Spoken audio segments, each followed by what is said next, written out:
Hello, everyone. We are back with another pod for you all.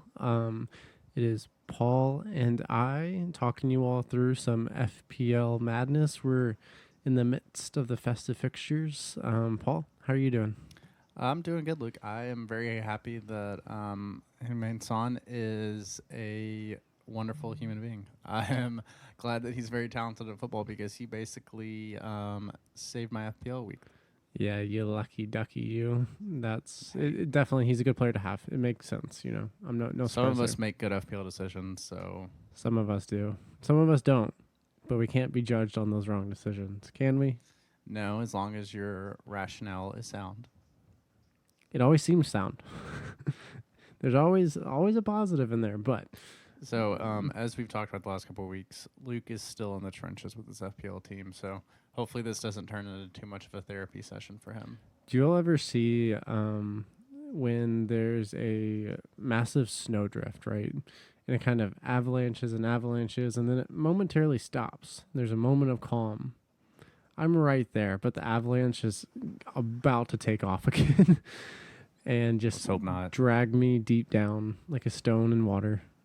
So, Yeah, that got a little dark. We're on the rise, Luke. I wouldn't worry about that. yeah, I hope so. I feel good about my team going forward, but Let me tell you. So me and Luke had a conversation probably like 3 weeks ago where I was like, maybe you should just wild card every week.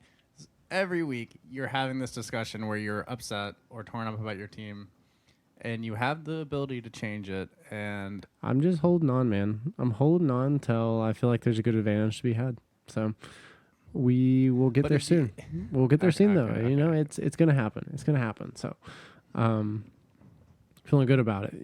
The rise will be meteoric, is what it will be. Okay, sure. I totally 100% believe you. That's good. That's good. All right, So let's talk a little bit about the fixtures this weekend, Luke. yeah. In the opening fixture, we had Crystal Palace, Liverpool. Big result there for FPL as Salah managed to get an assist and a goal.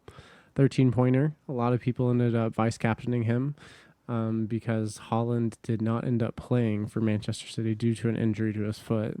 Which sucks. Yeah, it's a difficult one to swallow for sure. And then on the Saturday fixtures for Gameweek 16, some other notable results. Bournemouth 3, Manchester United 0.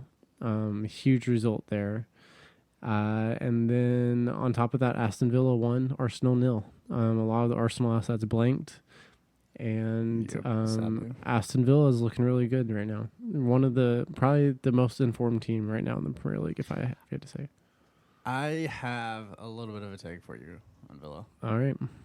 I think if you have a fully strengthened Arsenal team, City, Newcastle, and Spurs, I don't think Villa are in the top four. I'm being honest. If you take every team that we've seen so far this year and put them on their best day, which honestly we haven't seen City on their best day because their best is with Kevin De Bruyne, with him just pulling the strings and everything. But even like the best version of Newcastle this year, I think that version's better than Villa. Mm-hmm. Yeah. And easily, I think the best version of Arsenal is still better than Villa, even though Villa were better on the day. There's no question about that. They absolutely were. I think there's something to be said, though, for them being better on that day. Because what that does is it proves that Villa have a high ceiling and they have the ability to dominate play against teams like City, teams like Arsenal. So the second half was very different, though.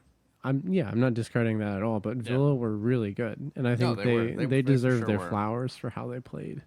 But I think they were a little lucky. it happens, right? I mean, they obviously won. They beat Arsenal. They were a lot of these matches come down to a referee's decision or two, and there's not much that we can do about that, right? It's just kind of how it happens. But we do have to remember that sometimes the ball bounces one way than the other, right? There's nothing to really be done, especially in a 1-0 you match. don't have to tell me. I totally get that, but I'm just saying that. You feel like on another day, Arsenal could have come out with 3 points. Yeah. That's Fair simply enough. what it is. Fair enough. I totally get that. And then so moving on to Sunday, which we are filming on Sunday, December 10th. We have Everton 2-0 to Chelsea. Fulham 5-0 to West Ham, just a complete throttling. We'll get into Fulham more later on in the pod. Thank you, Jedi, for that clean sheet, though. Yeah, you got lucky. And then speaking of I clean got sheets, lucky. What the fuck are you talking about? No, you didn't. I didn't mean to say that. I was thinking of what I was going to say next. So Tottenham 4, Newcastle 1. The biggest point here, outside of Son's performance and Richarlison getting 2 goals, is Newcastle scoring a goal at the death for no reason. It was completely unnecessary. Terrible ball by Højbjerg and ends up with Joelinton putting the ball in the back of the net. He had no clue what he was doing there. Yeah, should have just put it out of play. Just put it out of bounds. Wiped off so many points for a lot of managers. And really pretty impactful goal there, honestly. Another important thing from here is that Trippier is going to be suspended for next week. So anyone holding or owning Trippier, you might want to either find a plan to keep him on your bench or maybe even move him on out of your team. Yeah. So those are the impactful results from the weekend, but big weekend for FPL, really. Low scoring, but if you had Salah and you had Son in your team, bravo, because there's 95% of your points right there possible. So yeah. Also, we have to shout out Chelsea heading toward the relegation zone. So, and can't wait to see it. We also need to shout out Everton, right? Yeah, they've looked really good lately. Sean Dyche has been playing very inspired football, and it looks like the points deduction they received is kind of inspiring them and pushing them forward. So, good for Everton. Keep pushing out of that relegation zone, and honestly, I'm kind of happy to see him be doing well. I like Sean Dyche a lot. He's a good manager. Sure.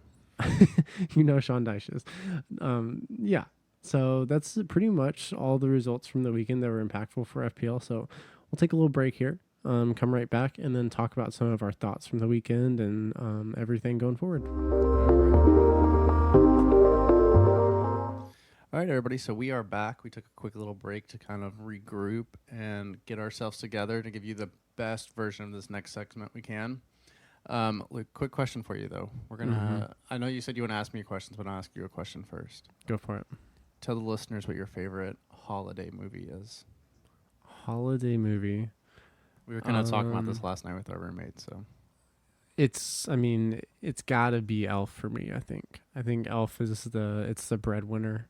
The only problem is I've seen it too many times at this point. So you think so? Not too many times, but I know every line. I still laugh a little bit. I'm not going to lie. I do too, but I still know every line pretty much that's coming up. And it'd be nice to just go back and watch that movie with fresh eyes. That would be a great Christmas present. It'd be really cool. Okay, I'll get on that. Be careful how you do it. I'll just bend space and time real quick for you. Okay, quick question to you, Paul. Have you picked out my Christmas present yet? Not yet. I've not. Fraud. He's been cooked on the pod. How have I been cooked? I don't know. It's December 10th. Okay, well, someone already picked out your Christmas present. Wait, Marina already got my gift for me? Get out of here, man. Not even she's funny. Not getting me a gift. All right, my question to you. We're moving on.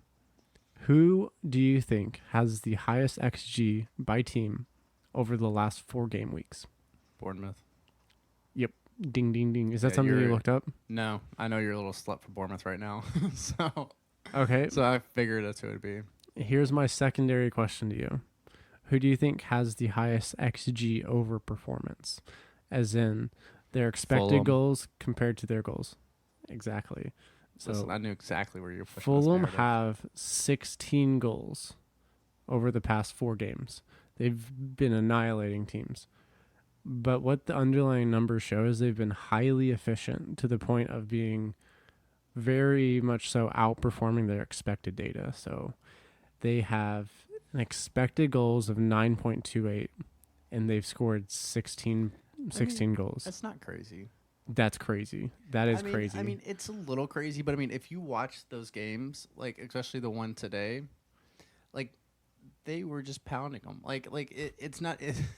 Sorry. Wow. For lack of a better term. Keep it PG. There are kids who listen to this pod. For lack of a better term, but I mean, like the goals were flowing, and it was so easy for Fulham that it didn't. Like 5 felt like it was probably low for that game. Okay, that's fair. So there's but I think also, there could be other matches. To your point, sometimes XG does lie to us a little bit if you don't use your eyes watching the matches. That's fair. Just throwing that out there. I know, and I did watch the match as well. So I feel like No, you didn't. even You yes, I didn't really did. watch it. Yes, I was. I was watching. You did not watch it near as much as I did. Okay, that's fair. I was watching. We had 3 screens on, just so everybody knows. I was watching, and my thing here is that today it feels like they did dominate West Ham, but over the last 4 weeks, consistently producing that amount of goals, it's a lot. And my worry there is that people are going to migrate to Fulham, and Fulham do not have the easiest run of fixtures coming up. That's very true. They have Newcastle, Everton at home at Goodison Park, which is a difficult matchup. They have Burnley, they have Bournemouth, they have Arsenal. So 2 of the next 5, actually 3 of the next 5, I would not expect them to score a ton of goals. Burnley and Bournemouth, that could happen, but Bournemouth is one of the most informed teams in the league. So I would just be careful about Fulham assets. Paul, let's go into your opinion. What do you think about Fulham at this moment? Are they a buy, are they a sell, or a hold? I don't know, Luke. I think that if we look at the Newcastle fixture coming up, that's one where it's really difficult because Newcastle's so injury ridden. Look, Trippier may be out next week. They had Trippier is out next week. He's for sure out. He's suspended because he got his 5th yellow. Yeah, he got his 5th yellow. He's for sure out. So Trippier's out, and Callum Wilson was back, and Longstaff was back, which should help them actually out. Yeah, and I do expect Newcastle will probably play Livermonto right back and Lewis Hall left back. So it's not a terrible back line that I would expect them to roll out. So, but my whole point there is the Newcastle fixture is kind of a question mark. I don't know. And honestly, I had in my head, like we talked about, Fulham have been scoring goals like crazy, and going into this West Ham fixture, I was like, I think me and Luke talked about it a little bit, and I brought up the point where it's like, I really like both these teams are just a big question mark because Fulham scoring goals everywhere. West Ham just came off beating, who was it they beat 2 weeks ago? Keep going now. I'll pull it up. Was it? They beat Tottenham. Yeah, they beat Tottenham, which was a really good win for them. It was, but that one even felt a little bit of if we look at the stats from that one, it was pretty even. So, it felt fair, but Tottenham felt like they were better for the majority of the match than them. Yeah, but the whole point is that I think that as an FPL manager, I think it's really difficult to... Do you want to ride the wave? Do you think the wave's about to crash? Do you kind of judging where you are in that area with a team like Fulham at this moment that are scoring a lot of goals? And to me, I think it's if you have transfers and let's say you have 2 transfers rolling into next week, I don't think it's a terrible shout to take a 2-week punt on Raul Jimenez. Okay, let's get very specific. Is Jimenez the person that you would recommend going after for Fulham? Obviously, it's so situationable and depending on your team. But right now, realistically, how many great striking options do we have up front in FPL? Well, Holland's a question.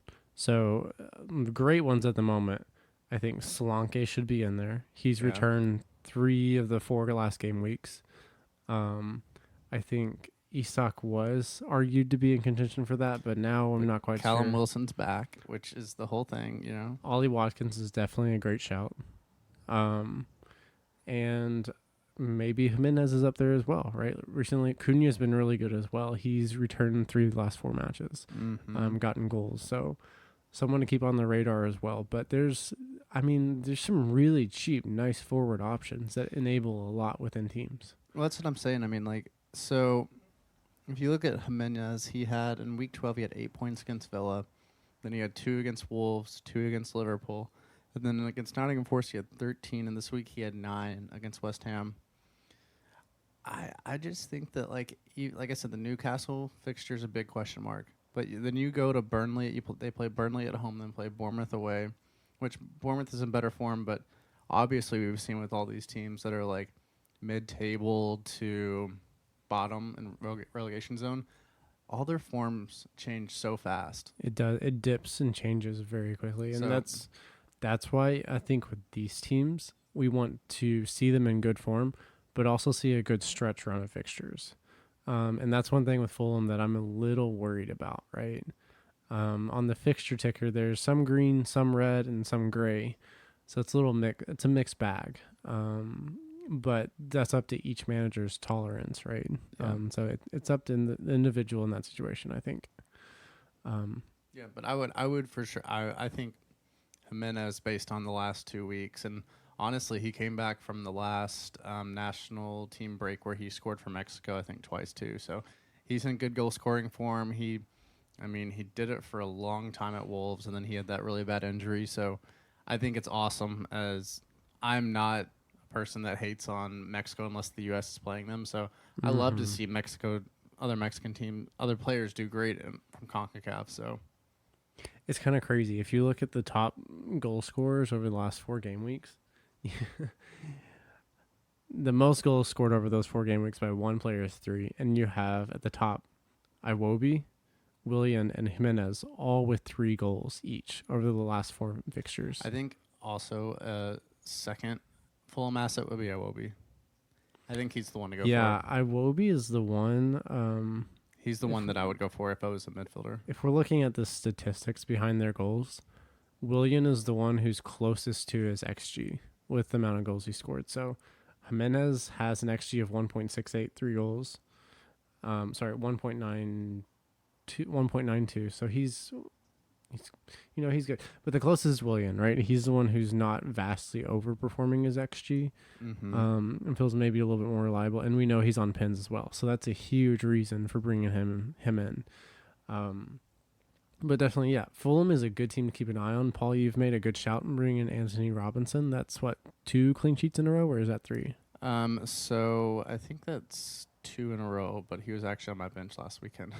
Okay. Paul strikes again with points on his bench. But this week he got me a clean sheet, and we'll see what happens against Newcastle. I think Fulham will put up a good fight against him.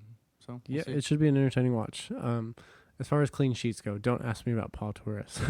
just don't do it. That one's rough. Yeah. So I think my second question to you is, who do you think is leading the Premier League in expected goals against? So who has the lowest XG conceded over the last 4 weeks? The last 4 weeks? Mm-hmm.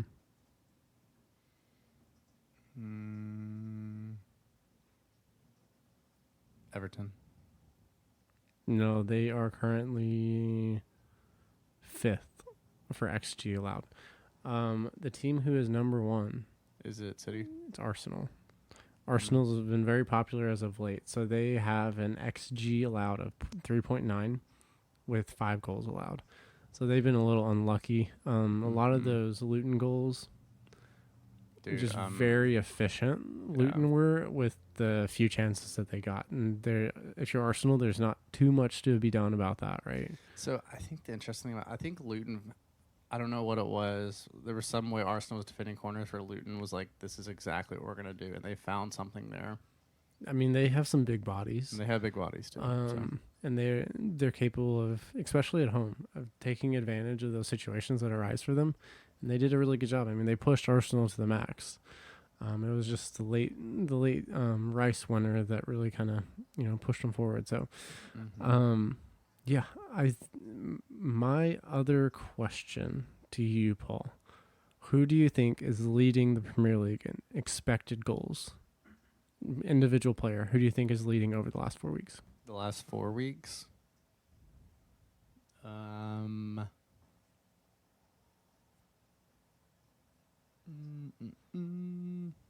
It's not Watkins. No, Watkins is not even in the top. It's not Salah. No, God, no. Salah's not even on the list. It's not Holland. It's probably... Are they in the top 10 teams or top bottom teams in the league? Bottom. Solanke. Yep, Solanke is number 1.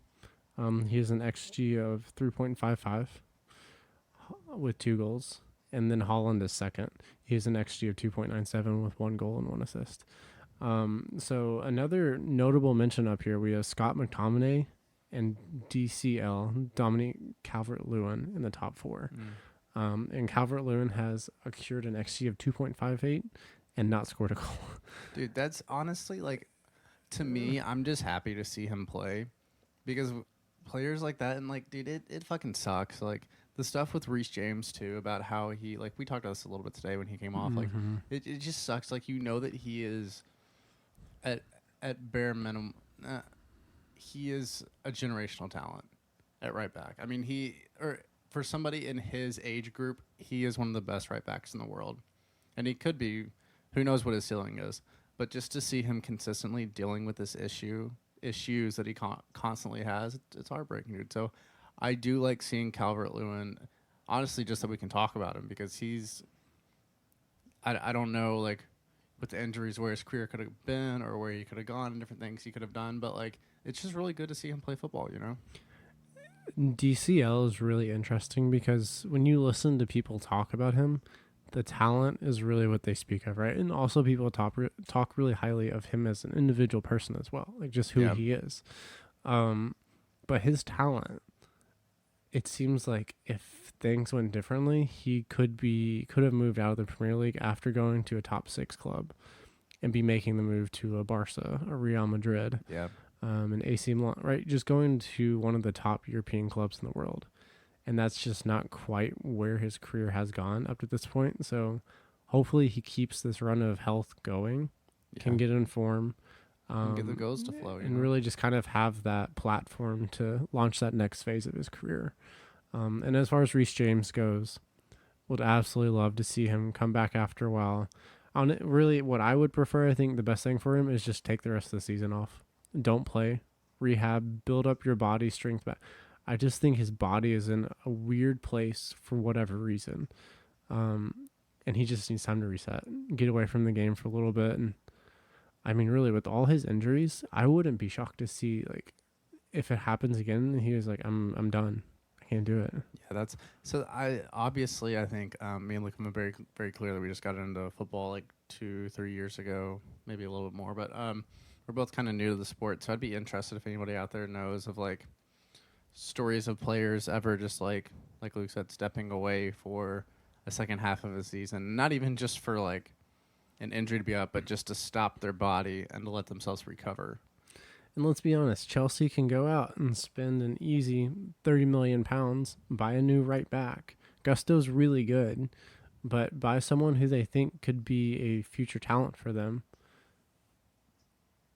And then let Reece James either stay, fight for his position to where he's not having to play 90 minutes. And they've managed his minutes pretty well, but it's really sad to see. And hopefully he can, turn the corner and just have a nice run of form and health. It'd be nice to see. Yeah, I mean, obviously, Todd Bowley just wants to spend money everywhere because I don't know if you saw, Luke, but for the Dodgers, they just signed. Yes, Ohtani. They signed him for $700 million over 10 years. That's crazy money. Which I mean says it's like, I mean, if he's doing that for baseball, I mean, this is the thing though. Like, let's play this game. You're at Chelsea. What would you do? If I was in their position? If you're Pochettino, and obviously you don't have to talk about his style and everything, but like, how would you go about bringing in talent like that, If I was Pochettino, I think the first thing that I would have done as soon as I got there is try to build out from the back, right? Solidity would be important to me. So building a defense, so having Colwell, I think Colwell should be the building block of their future in the back. Dude, he's gonna be good. Reece James and Chilwell, you can't rely on them, so you can't factor them into any building or decision making process. I think from there, I think they have a solid midfield pair in Caicedo and Enzo. They're figuring each other out. I don't think they're the best fit. I don't think they just aren't meshing the way that I would like to see them mesh, but that comes with time, I think. And then from there, I would build with around Mudryk and around Nkunku. Those are the two pieces there that I think have the most talent and could be the best assets for Chelsea going forward. So it's interesting you didn't mention Cole Palmer. I didn't mention Cole Palmer because I think I see him more in the midfield role, and in my opinion, I think he's going to be a really good player for them, but I don't know if he quite has the established level that they want. He's extremely talented, but I don't know. I'm not quite convinced yet. So this is a hot take that I'm not like I'm not saying this, but I think it could be possible. I think Cole Palmer could be what Arsenal got in Odegaard 2 or 3 years ago. I think with if his development continues and if he really takes the reins of this team, he could possibly be like a higher up midfielder that just kind of creates and then like runs onto balls and helps facilitate their attack. I'm really interested to see how Nkuku and Palmer And play I together. think Nkuku will help Palmer so much too. The way that I see it almost is, I think ideally, right, if Reece James is healthy, you use Reece James as almost your right winger, right? Kind of what's similar to what City does sometimes to Kyle Walker. And then you have Mudryk on the left with Nkuku and Palmer kind of playing those inverted, tucked under a center forward role. And that's why I think they need a center forward, like someone like Ozenheim. They're not getting him. They're not getting Ozenheim. I don't know, man. We'll see. You know where he's going. Arsenal would be the preferable move for you, I know for a fact. But I'm just not sure. It seems like Chelsea are really willing to go into that bidding war and drive up the price a lot. But what player wants to go there? Honestly, at this point, like if you're really thinking about it, and you've seen all the transfers they've made the last 2 years, and kind of the absolute dumpster fire that Chelsea is at times, it's like, why would you want to go there and even take a chance? Really, It is kind of crazy if you go back and look at Chelsea's depth chart from just 2 years ago, how much turnover there's been, and there's very few remaining players from then. and to see how successful a lot of the players have been leaving Chelsea. it makes a huge difference, really. We spent enough time talking about Chelsea. We have. Okay, so my last question to you, right? Mm-hmm. As we kind of highlight some FPL stats here, who do you think is leading the Premier League in the last 4 weeks for XA, so expected assist? Son's got to be up there pretty high. Son is number 1. Good shout there. Dude, I'm killing these questions. He has an XA of 2.8 with 3 assists. Yeah. And Today helped a two lot. goals as well, and now it's confirmed he's on penalties. You know, we haven't gotten an answer to that question. I didn't realize, but they Right? said it today in the broadcast that Insane. like this is the Hadn't first got a penalty penalty. since Harry Kane for Yep. Spurs. Which Harry Kane got a fair amount of Nuts. penalties. It's kind of crazy that they I hadn't got think one it's before because he that. put so much pressure on backlines. You know, He did, but and I he's don't so know. good at holding the ball that like it just causes chaos around him. it's just statistically you feel like you should get a pin between that time and Harry Kane being there. But Well, maybe they'll It is go what on it next is. week. That would be great. Okay, so the other top 4 within that category, right? We have Trent with an XA of 2.18, Marcus Tavernier with Bournemouth from an XA of 2.05, Martin Odegaard with an XA of 1.96, and Pereira with an XA of 1.95. I'm surprised Pereira is not higher Yeah, it's just because, because he had that 3 assist week. right, but his assist vastly outperformed their expected goals. Yeah. Right. So that's just why his XA is lower. So some interesting names in there that we might not expect. Trent, though, Yeah, he's got 1 assist. So he's underperforming his XA, but vastly overperforming his XG. So if you're an owner who managed to get in on those 2 goals from Trent, big congratulations. It's very helpful for your team, especially with everyone struggling so much to get clean sheets right now. And, you know, there's not very many defenders really who were making a big difference on the attacking front. dude, it's crazy. It's honestly like I feel like FPL at the moment is kind of like a barren wasteland with especially midfielders. I think there's a plethora of midfielders. There's a lot of different options out there for people, but for forwards and defenders, it's like, I mean, especially with the lack of clean sheets. If you think about it, I think Salah's return this week skyrocketed the average. Otherwise, this would have been even lower scoring week than, I think, what was it, like game week 12 or 13? One of those was really low scoring.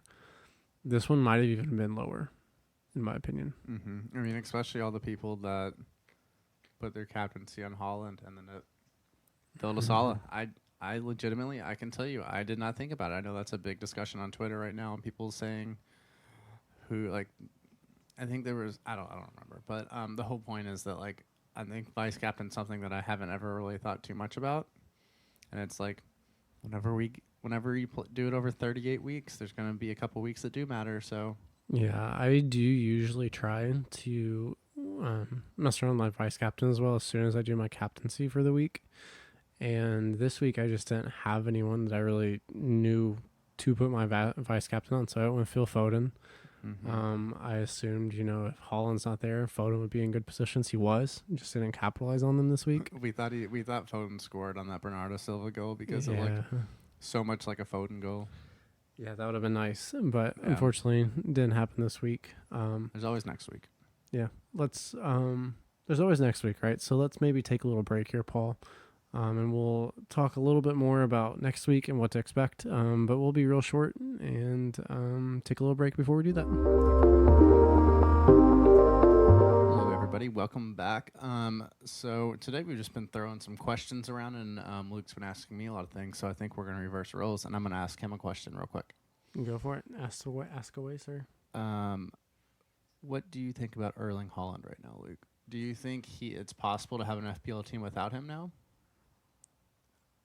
I think if you are bringing Haaland out of your team next week, you should be bringing him out with a plan to bring him back in.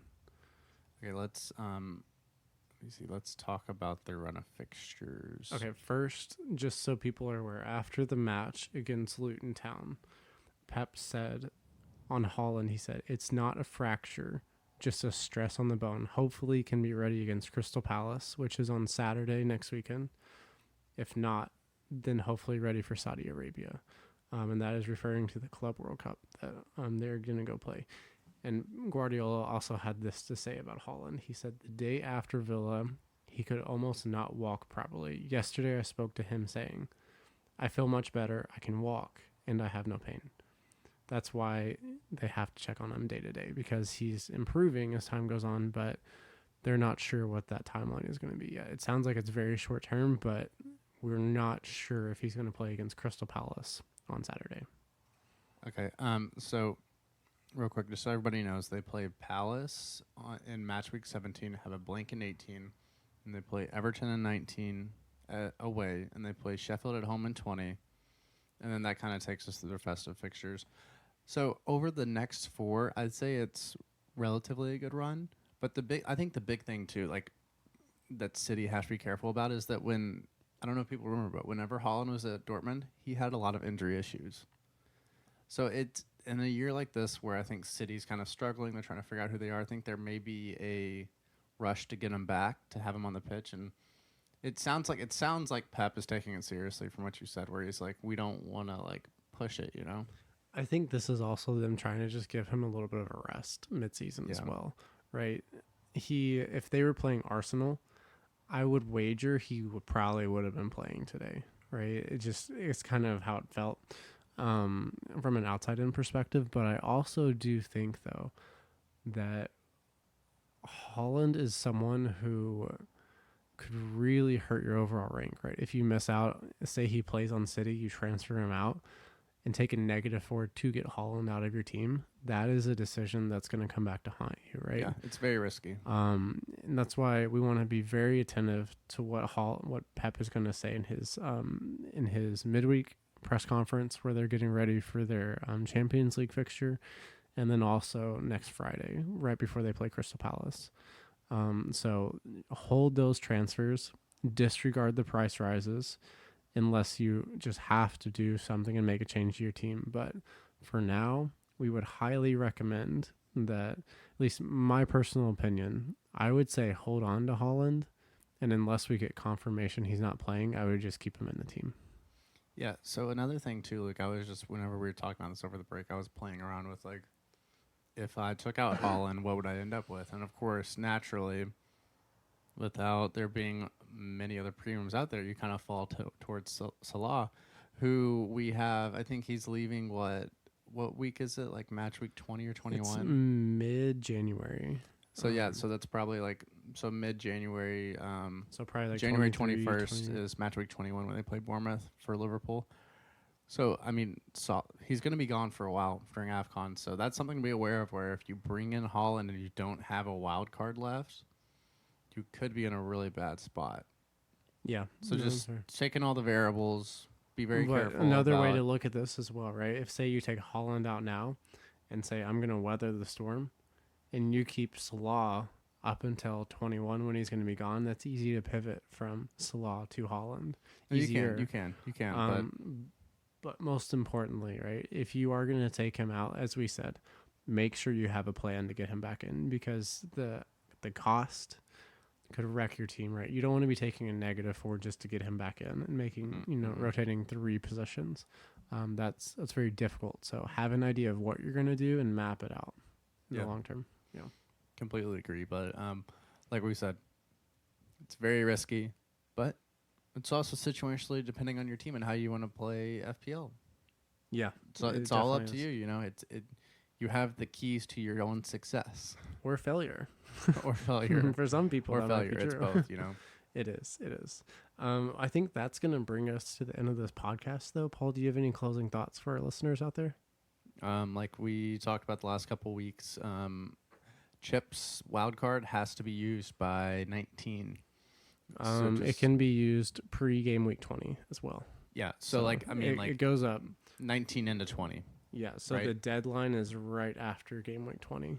Yeah. So you can use it for between game weeks 19 and 20 is the time that you can use it. Okay. Yeah, but just be aware of those. You want to make sure you use that, because honestly, it's pretty wasted if you don't. Realistically. Yeah. You want to be very strategic in the use of that chip, because it's going to set you up for the next 5 to 10 fixtures upcoming. Yeah, so really playing that bad boy out. And we got to make the most of them with upcoming changes and fixtures. So yeah. But I Do you have any think closing thoughts, Luke? my closing thoughts, FPL, we play for fun, and it's always good to. This is rich. It's always good to focus on the positives and try to, not the negatives. Don't focus on the negatives. I'm rambling here, and it's not good. Self-therapizing himself. I'm trying. Ultimately, he needs to. I'm telling you. FPL is for fun. Just try to enjoy it as much as you can.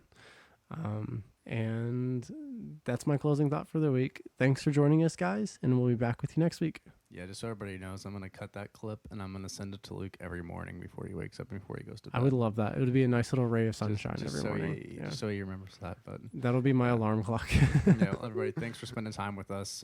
We appreciate everything, and we will see you soon. Bye, everyone.